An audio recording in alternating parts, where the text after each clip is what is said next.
বাজে হারের পরেও বাংলাদেশ দল নিয়ে আশাবাদী ক্রীড়া উপদেষ্টা।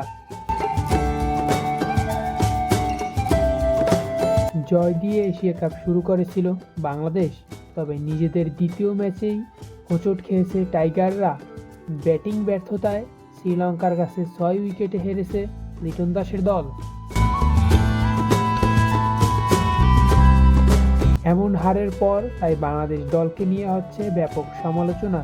তবে এখনও টাইগারদের নিয়ে বেশ আশাবাদী যুব ও ক্রীড়া উপদেষ্টা আসিফ মাহমুদ সজীব ভুঁইয়া।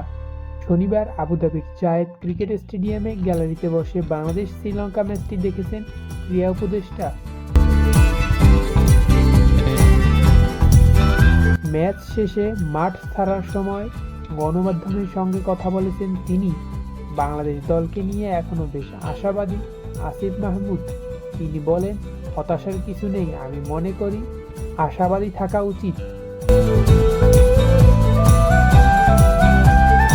আমাদের আরও একটি ম্যাচ বাকি আছে, যদিও আজকের খেলা আরও ভালো হতে পারত। আমাদের দলের শুরু থেকেই ধারাবাহিকতা নিয়ে একটা সমস্যা আছে। আশা করি পরের ম্যাচে আমাদের ছেলেরা ভালো খেলবে।